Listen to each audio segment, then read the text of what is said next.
Bienvenue à tous dans ce nouvel épisode de Pourquoi Padré. Nous avons aujourd'hui une question de Patrice, 43 ans. Pourquoi ne peut-on se marier à l'église si on y a déjà été marié?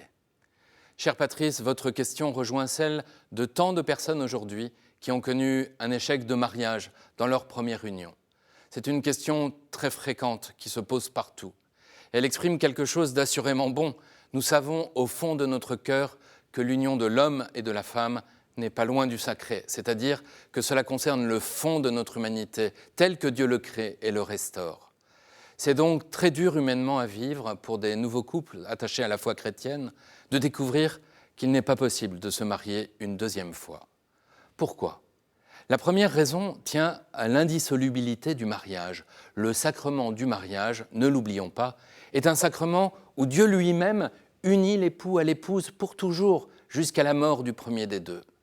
Ce « pour toujours » ressemble évidemment à l'amour de Dieu qui a tout donné, comme l'écrit saint Paul. Le Christ a aimé l'Église et s'est livré pour elle. Le mariage est le signe visible de ce « pour toujours » divin.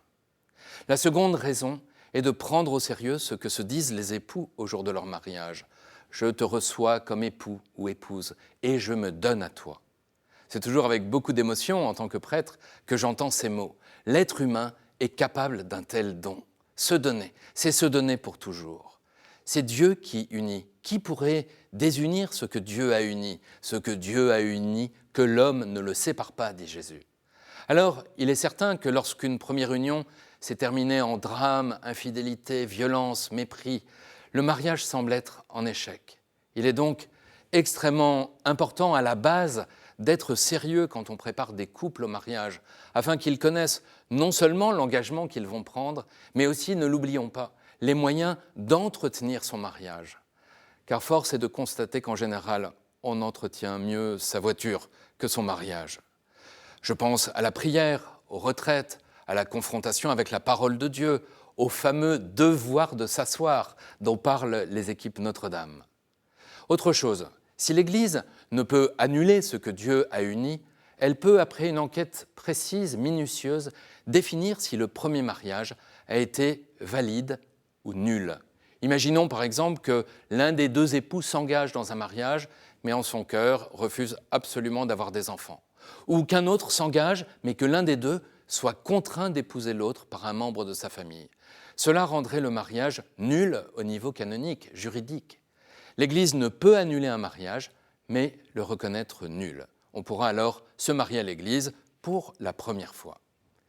Pour tous ceux dont le premier mariage n'était pas nul et qui ont connu l'échec, une nouvelle union n'est donc pas possible à l'Église.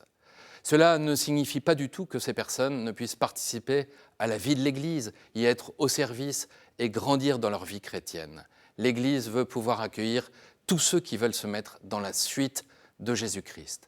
Que l'Esprit Saint travaille le cœur de chacun pour lui révéler ce qu'il attend de lui. Vous pouvez poser d'autres questions en envoyant un mail à l'adresse pourquoipadré@ktotv.com ou alors sur les réseaux sociaux. Vous retrouverez cette vidéo et plein d'autres sur ktotv.com. À très bientôt.